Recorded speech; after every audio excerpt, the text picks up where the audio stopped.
Assalamualaikum warahmatullahi wabarakatuh, mga kapatid. Welcome to my podcast. Okay, ang tanong na ito ay galing kay kapatid na Faisal Pilayo Lindungan ng Tagum City. Shout out sa iyo, kapatid na Faisal Pilayo Lindungan. Sabi niya, Assalamualaikum Sheikh, ako nga pala si Faisal from Tagum City.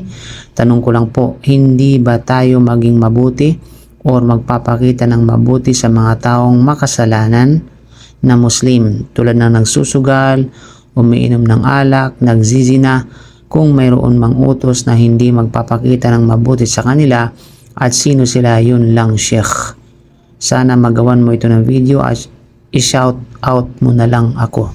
Okay, shout out kay kapatid na Faisal Pilayo Lindungan at ating tutugunan ang kanyang katanungan, mga kapatid, no?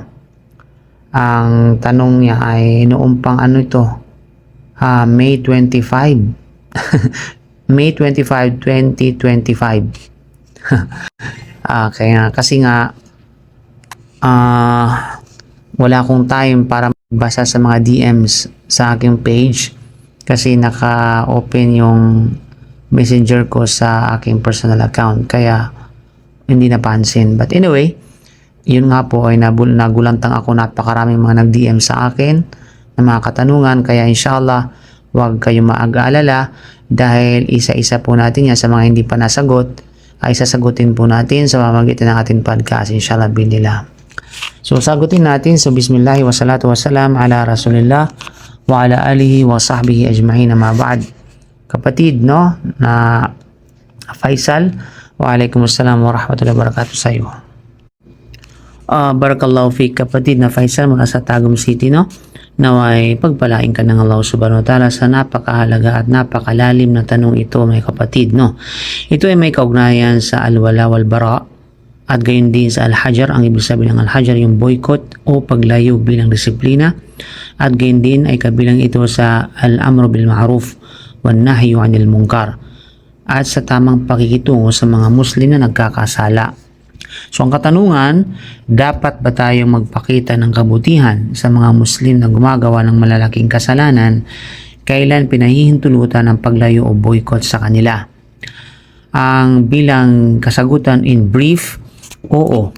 Ang pangkalahatang tuntunin sa Islam ay patuloy tayong nagpapakita ng kabutihan at gayon din ng awa at mabuting pakikitungo sa kapwa Muslim kahit siya ay gumagawa ng malaking kasalanan o kabira, hanggat hindi siya lumalabas sa Islam. Subalit, may mga pagkakataong pinahihintulutan at kung minsan ay inirekomenda ang paglayo o pansamantalang hindi pakikisalamuha o hajar kung tawagin, kung ito ay may layuning maituwid ang nagkakasala o kaya inaasahang magdudulot ng pagsisisi at pagbabalik loob, at gayon din hindi magdudulot ng mas malaking kapahamakan o fitna. So ang layunin ng hajar ay pagwawasto, hindi paghihiganti o pagkapuot dahil sa personal damdamin. So una, ang Muslim na makasalanan ay Muslim pa rin, tandaan po natin yan. Ang Ahlus Sunnah wal Jamaa ay naniniwala na ang Muslim na nakagawa ng malaking kasalanan ay hindi agad nagiging kafir, maliban kung ang kanyang ginawa ay malinaw na kufur ayon sa Quran at Sunnah. Kasi sinabi ng Allah sa Suratul Nisa, Inna Allah la yaghfiru ay yushraka bihi wa yaghfiru ma duna dhalika liman yasha. Katotohanang hindi pinapatawad ng Allah ang pagtatambal sa kanya, ngunit pinatatawad niya ang anumang kasalanang mas mababa pa rito para sa sinumang kanyang naisin. So ito ay nagpapakita na ang mga gumagawa ng malalaking kasalanan tulad ng pag-inom ng alak, paninigarilyo o zina ay nanatiling saklaw ng pagiging Muslim kung hindi nila itinuring na halal ang kanilang kasalanan. Ikalawa, inuutosan tayong maging makatarungan at maawain.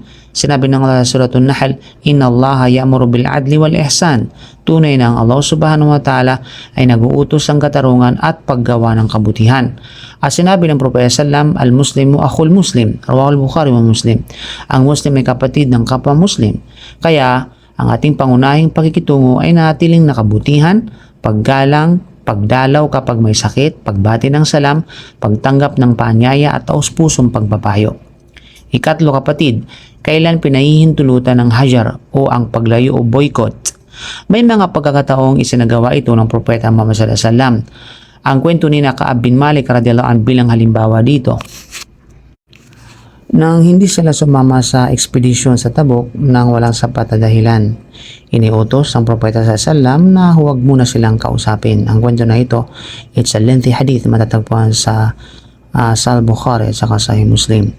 At kaya naman tumagal ito ng 50 araw, which is 50 days, hanggang tanggapin ng Allah subhanahu wa ta'ala ang kanilang tauba. Ito ay isang natatanging kaso na isinagawa sa pamamagitan ng kapamahalaan ng Propeta Muhammad SAW at nagbunga ng tunay na pagsisisi.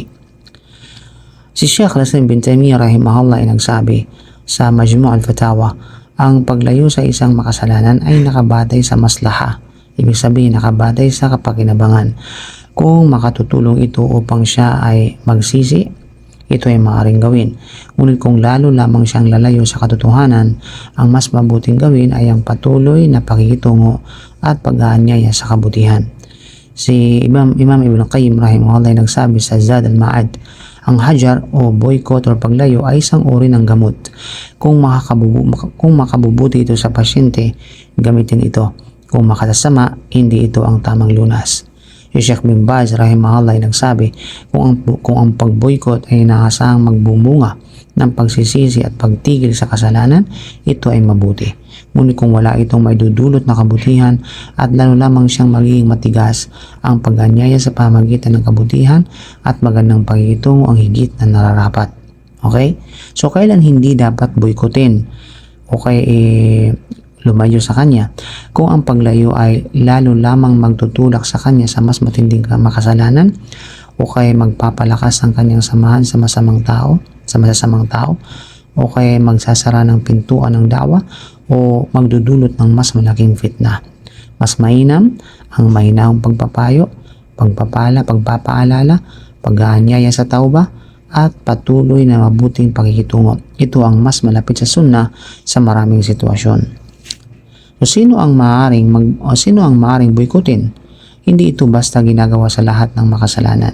Maaring isaalang-alang lamang kung hayagan at walang pagsisising gumagawa ng kasalanan, nag-uudyok ng iba sa kasalanan, nagpapakalat ng bida o fitna, at may makatwirang pag-asang ang paglayo ay magdudulot ng kabutihan.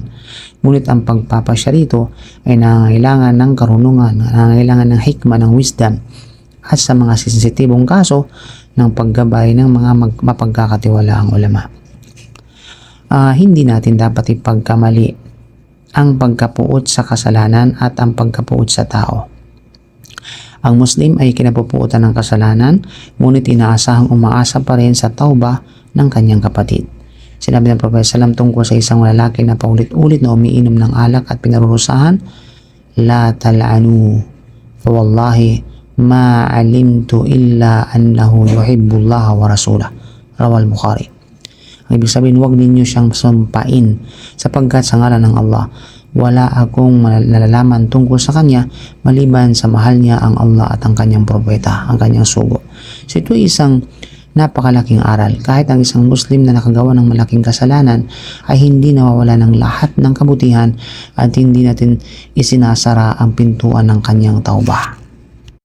So bilang buod sa mga nabanggit natin, so ang tanong, dapat ba tayo maging mabuti sa Muslim na makasalanan? Ang sagot ay oo. Ito ang pangkalahatang tuntunin. Kailan maaaring umiwas o mag-boycott?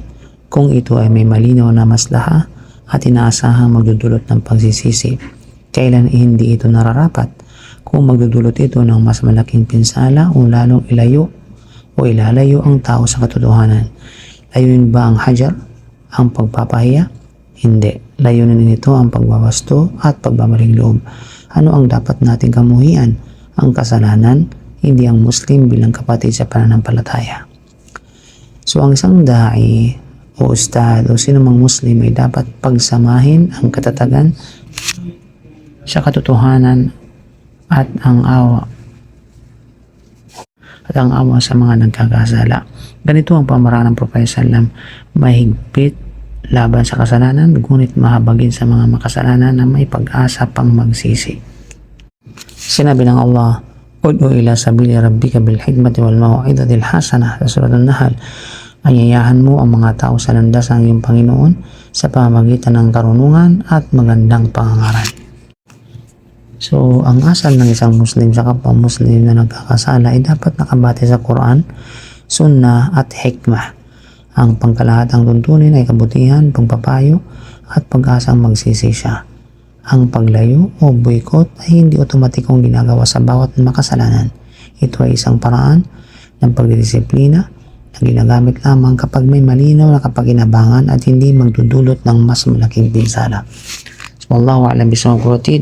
Naway inshallah ay nagbigay sa iyo ito ng linaw at ganyan gabay at patnubay. So barakallahu fiik. Don't forget to share. Jazakumullahu khair. Subhanaka bihamdika asyhadu an la ilaha illa anta astaghfiruka wa atubu ilaik. Assalamualaikum warahmatullahi wabarakatuh.